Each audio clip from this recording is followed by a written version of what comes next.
Norman Lewis, track 7 continued.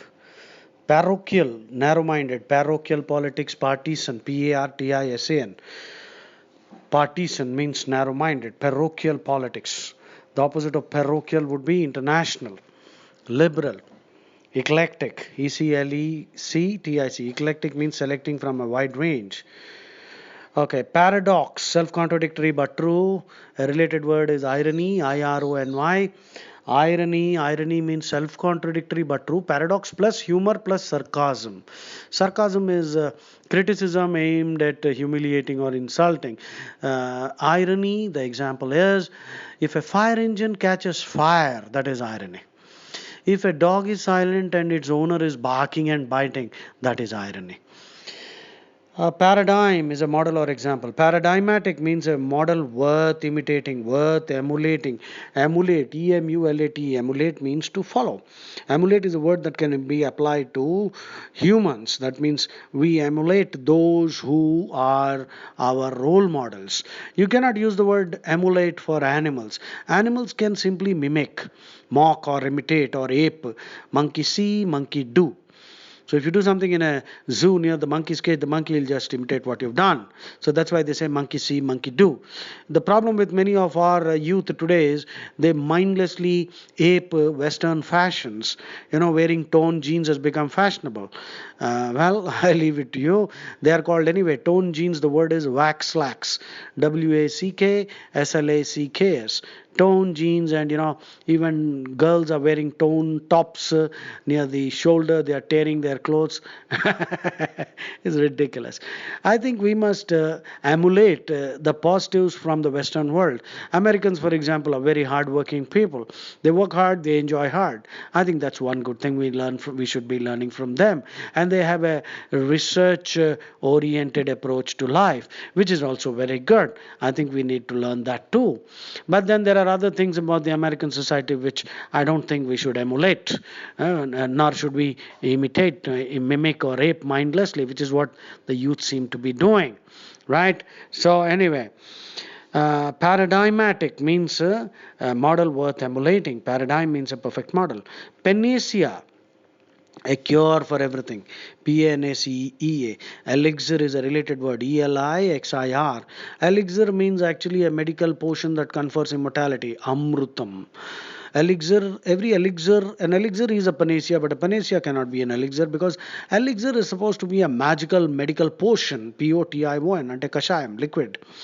So, an elixir means a magical potion that confers everlasting youth and immortality. The next word is paltry, Paltry, paltry salary, insignificant, worthless, very small, a paltry fee, a paltry score, palpable, can be touched, something obvious, something tangible, something that can be seen, noticed. Palliating, to relieve the pain. Palliative means pain reliever, to assuage, to mitigate and reduce the pain. So, to palliate your headache, you can take a paracetamol. Painstaking, extremely careful, taking a lot of painstaking. Pacify someone, to calm them down, placate. Ostentatious, making a big show, pomp and bombast, excessively conspicuous, showing off. Ostentation means showing off. Ostensible. I think I discussed this earlier. Ostensible means obvious, apparent, but misleading. Ostensible means obvious, patent, manifest, perceptible. Ostensible also simply means only having name or title but not enjoying any power, like Manmohan Singh, who was the ostensible PM, but the real power lay with Ghania Sondhi, or rather Sonia Gandhi. What I just did was a spoonerism. Spoonerism. A spoonerism, basically, when I said Ghania Sondhi or Gahul Randy, instead of Sonia Gandhi, then that's a spoonerism. Spoonerisms are defined as accidental transposition of first letters causing a comical effect. Well, as you can understand, in my case, it was not accidental. I deliberately did it because I have nothing but pure contempt for these characters. Pure contempt. Go to the next one. Orthodox. very dogmatic and religious, going by the holy book, adhering to the doctrines and dogmas in religious holy books and all that. Extremely dangerous people. These are the people who become terrorists, right? Orthodox. So, orthodox opposite is nonconformist, heterodox, maverick, iconoclast. And synonyms for orthodox can be very purist, puritanical, prude, PRUD, Victorian values, and Babbit, BABBIT, very extremely conforming. I'm discussing all these words because there are many GRE AVA topics on conformity. For example, one of the topic goes like this: conformity almost always deadens individual energy and creativity. So conformity almost always deadens individual energy and creativity. The word conformity means following others, obeying, following the holy book, or doing what others tell you to do. Well, our position in the GRE essay, if at all this is the prompt you have to write on, your position would be two paragraphs in which you will explain what kinds of conformity are essential, necessary to instill inspiration, to help us learn things, and then employ that creatively for the progress of mankind, blah blah blah, something like that. So effectively what you will do is, in two paragraphs you will talk about what kind of conformity is necessary. We must conform to the constitution, we must conform to the law of the land. Of course we must protest if the law is unfair, but in a manner that is democratic. Vandalizing buses, throwing stones or putting things on fire, indulging in arson is obviously not the right way to do things. So conforming to the law, conforming to the culture of an organization that you work, conforming to the decorum expected of you in a classroom, in a university, conforming to higher values in life. These are all essential. These are necessary for anyone to acquire knowledge. For example, when you join a coaching class, let's say you're trying to learn a musical instrument or some sporting activity, the coach will put you through a lot of training schedules. You cannot say I won't do this. If you don't conform, he's not going to teach you. And there must be some reason why the coach puts you through all kinds of seemingly unconnected activity, but the coach knows best, because all those actions add up to a higher level of skill. So you need to conform if you want to learn. So you'll write two paragraphs about why conformity is necessary and what kind of conformity is good. And two paragraphs you will talk about, yes, mindless conformity, people believing all kinds of holy books, and most of the holy books are full of trash. And education has not really gone to the head, it has stuck. It has stuck at the lower levels. So if you are truly an educated person, if you look at the Indian Constitution, also one of the fundamental duties in the Indian Constitution, the duty number 8, developing a scientific temper, spirit of inquiry, humanism, and reform.